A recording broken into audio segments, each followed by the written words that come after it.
The story of how I called off a wedding and it was the best decision of my life. I'll start my story by saying that the events you're about to read happened quite a long time ago, and I feel I can now talk about everything that happened to me. Not many of my friends and relatives know what you're about to read. For the sake of anonymity, I'll change the names and places where the events occurred. Be warned, the story is long but interesting. I'll try to get straight to the point. The beginning of the story. After returning from the army in 2016, I met a girl, let's call her Sveta. We had seen each other before in mutual companies, and she seemed interesting to me. After a long courtship on my part, we finally realized we were dating. She took relationships very seriously. I don't want to say I'm frivolous in these matters, not at all. It's just that at least 6 months passed before she agreed to appear in public as a couple.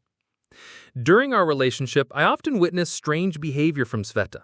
Sometimes I saw her communicating with her mother, let's call her Olga, literally throwing tantrums over trifles. Honestly, I didn't consider it normal, rather something I could live with. Surely she wouldn't behave like that all the time. I was seriously mistaken. The more we communicated, the more red flags appeared before me, but I didn't pay attention. It's worth noting that Sveta was raised like a princess. Her mother and some relatives literally called her that. She behaved accordingly. Sometimes it seemed to me that in her understanding, only she and her desires and needs existed. She demanded love in the form of gifts and flowers. It wasn't that I begrudged it, but for her it was a love language. Unfortunately, as subsequent events showed, she had no other language in her arsenal. Proposal and wedding preparation. I don't know why, but I proposed to her in 2017. I'll say right away, I wasn't exactly rich. I worked and didn't earn much, but I managed to buy a gold ring with a diamond. Small, but a diamond nonetheless, to which she told me that her friends had bigger stones. The fact that her friends' rings had cubic zirconia didn't affect her attitude towards this at all. This is a very telling moment, as almost everything she did was to maintain an image and compete with other girls in her social circle. And the circle was wide, at least until the summer of 2018, but more on that later. So, from the moment she accepted my proposal until the supposed wedding date, almost 9 months were supposed to pass. But it so happened that the wedding was postponed because my grandmother died.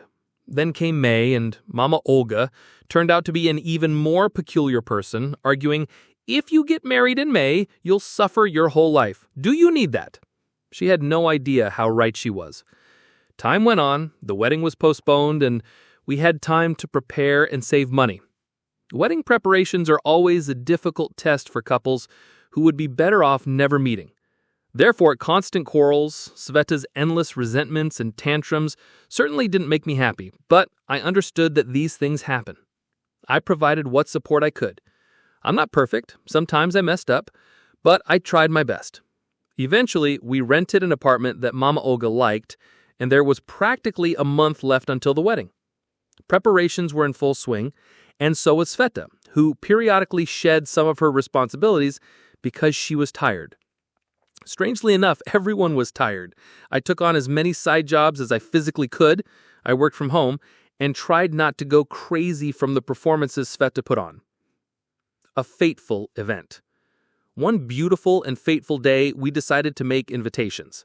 Sveta is an artist, a creative person with a capital C cast in titanium, and I understood what that could lead to. If anyone else but her handled the invitations, she would most likely not like the result, which would cause immense damage to the psyche of everyone within a radius of a couple thousand kilometers. I tried my best to make her understand that she needed to design the invitations herself, but she argued that I knew Photoshop and she didn't. I suggested we sit down and do it together under her guidance. She refused, saying she would control the process remotely through messages and screenshots. That day, I tried to work and simultaneously did the design. Am I a designer? No. A firm and clear no. I didn't claim to be, but as the result, I made about 15 revisions during the day. Her messages with instructions on what to fix were accompanied by insults, which began to intensify. What truly broke me was that after already about 20 plus versions of the invitations I had made, She wrote me that her Mama Olya had helped us, saved the situation, and made a normal invitation design. By the way, even I understood that Mama Olya's design was, to put it mildly, not ideal. She reinforced this information with words about how I was inept, foolish, and couldn't do anything myself, and other unpleasant formulations. Usually, before, I tolerated things like this, but here, all the stress of preparation and a huge backlog of other insults and tantrums I had swallowed piled up. I told her that in the evening I would come to her and we would talk seriously, because I didn't want such an attitude to flourish in our family. After that, Sveta changed as if at the flick of a switch, started persuading me that everything was okay, that she had flared up, said too much, and everything was fine. There was no need to come. But I couldn't be stopped.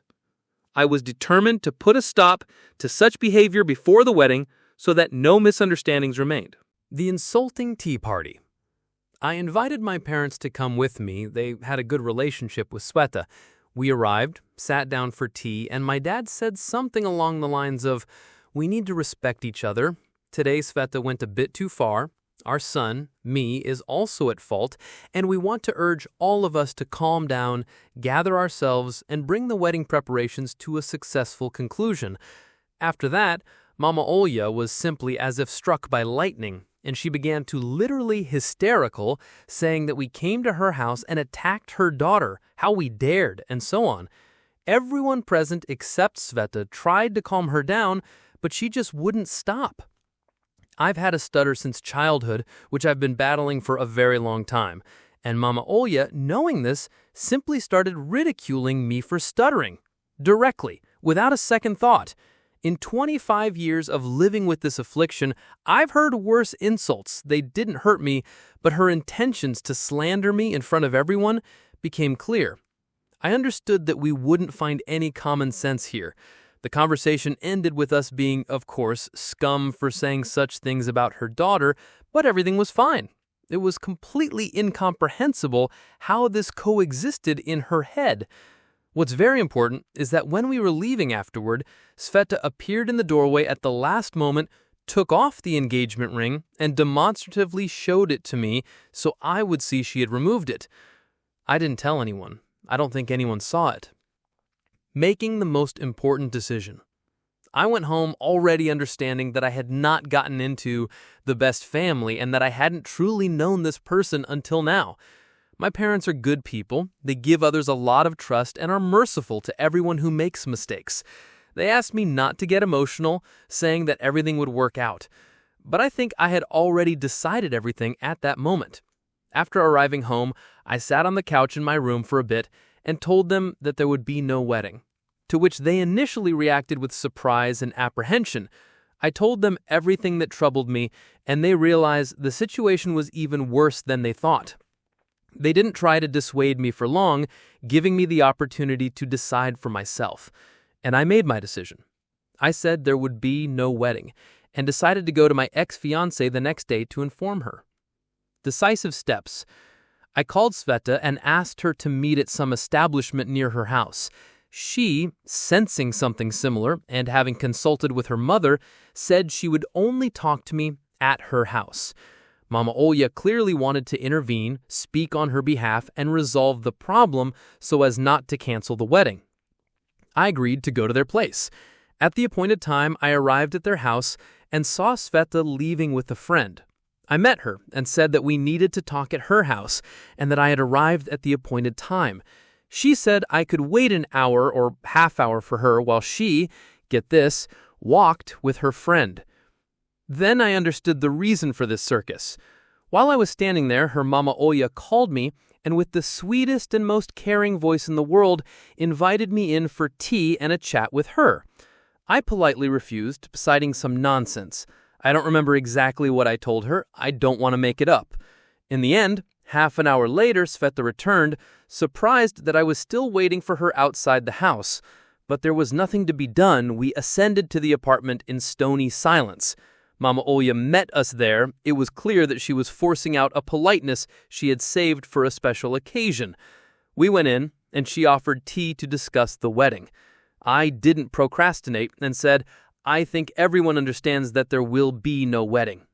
After these words, Mama Oya realized there was no point in pretending and started to pour dirt on me. Not even the most terrible person, a maniac, a mass murderer, had heard such words addressed to them. She slandered me and my family, calling us Jewish pigs, saying that we are traitors because we had relatives in the USA. She said she would complain to everyone she could reach. It's interesting what she meant by that, but still, this went on for a long time. I understood that I just had to endure it. I didn't answer her. There was no point. After that, she told us to go outside and talk. We did that, and then, of course, perhaps wrongly, I told Sveta everything that had accumulated over the years. I realized that no matter how you try to cope with the toxic relationship, no matter how patient you are, no matter how you treat the person, eventually it will all find a way out. I told her everything I felt necessary, went over her behavior, reminded her that she had taken off the ring and demonstratively shown it to me. She didn't quite remember that, if I'm not mistaken. Memory is an amazing thing. We returned, and I told everyone present, Mama Olia, Sveta, and her stepfather, the only good person in the family, I sincerely feel sorry for him, that I would not change my decision, that I didn't want to build a family on such a foundation, that there was no hint of love here, that in our relationship we both loved Sveta with no signs of reciprocity. Honestly, I still don't understand why she stayed with me if everything about me irritated her, if I didn't fit all the points on her list of ideal boyfriend, and I don't claim to.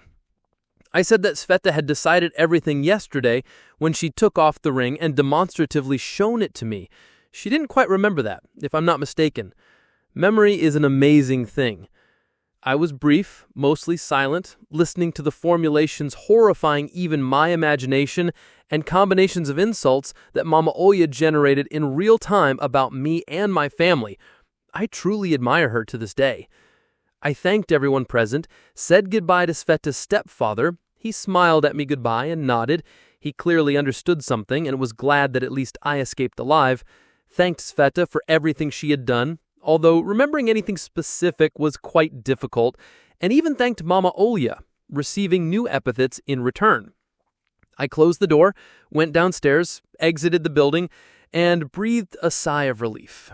I cried, probably for the first time in 10 years, but it was more due to the incredible relief. I realized that I had almost made a huge mistake. That thought has not left me to this day. Consequences.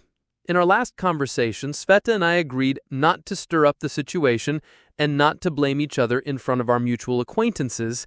Apparently, I should have negotiated with her mother separately because she considered it her duty to contact every mutual acquaintance she could meet, call, and convey her version of events. According to her, her poor daughter was abandoned because she had health problems, and I refused to bear that burden my whole life. This is nonsense, as Sveta's health is not perfect, but whose is perfect? Nothing serious, but apparently an official reason was needed. According to her version, I had been hatching this plan for a long time, that I simply abandoned her, betrayed her. Then for a long time I saw unambiguous hints on her wall in the form of Statham quotes about betrayal. This lasted for a long time and partly amused me. It could have ended badly for me, but the fact is that even given that we had a lot of mutual friends, 80% of them sided with me. Because as it turned out, we knew what kind of family it was, and we were waiting for you to see it for yourself so as not to interfere. In essence, these people are right. I don't blame them. A large part of our mutual friends turned away from them, even those who were on her side. As it turned out, everyone really understood what was going on. Realizing they didn't have many supporters, Sveta's family began a campaign against me. I received information that they were literally stopping our mutual acquaintances and friends on the street and spinning simply hilarious fabricated stories defaming me. But it's hard to defame someone if everyone is in the know. But Mama Oya had one leverage. In the middle of my relationship with Sveta, I enrolled in a university where Mama Oya worked as a lecturer. I didn't want to go there, honestly. But I understood I had to go. I had to go because Sveta's family was very academic. For them, if you don't have a higher education, you're a loser, or even lower in the hierarchy, somewhere near the doters. No offense to my doter brothers. I asked Mama Oya to help me with admission, to hurry up, to push me through since I was after the army with a certificate. But she told me, you'll have to go on general grounds yourself. To her credit, she tutored me in math for the entrance exams. There were 4 entrance exams. I prepared for the others myself and took first place in the ranking among applicants. Math affected the result the least. I got the least points from it. I got in on my own. However, after the wedding was called off, Mama Oya told everyone that she had pulled me through, that I had only gotten in thanks to her with her assistance. I wish it was true, but it's not. As a result, in the very first session after the breakup, she walked into the classroom and said, "Hello everyone, I'm your teacher, blah blah blah. Everything will be okay. We have practicals. Everyone will pass, but someone definitely won't pass." At this moment, she looked at me and continued, "Someone definitely won't pass. Either I won't accept it or they won't have time to pass." In short, she decided I wasn't worthy of the proud title of elementary school IT teacher and decided to kick me off her university server, which I had gotten into myself. Honestly, even being in the same room with such a person made me feel very uncomfortable. I'd be lying if I said she didn't bother me. It was very unpleasant. That same day, I simply decided to stop attending that institution. I stopped, then withdrew my documents. After that, I learned that now, whenever she met acquaintances, she would say, "Have you heard? I dropped out. He dropped out himself. I didn't expel him. Don't think that I did." In short, a vile, cunning creature. And I'm glad I dodged that bullet. Not a year, not a month goes by that I don't thank fate. Happy end. Apparently, fate, looking at all this, decided to... Happy end. Apparently, fate, looking at all this, decided to compensate. 2 months later, I met a girl whom I had known for a very long time, but truly met her only at that moment. She literally saved me, as I was simply devastated, not believing in anything good after all that. We got married very quickly. It didn't take us several years to realize that this was a lifelong story. Now we've been married for more than 5 years. Our family is growing in number, and everything is good. She's the absolute embodiment of all that is good and bright in life, the antonym of sadness. Thanks to her, I understood what love and healthy relationships between people are.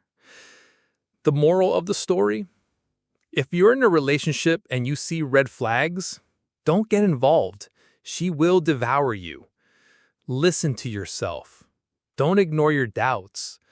If you're in a relationship and you see something similar, it means you haven't found your person yet.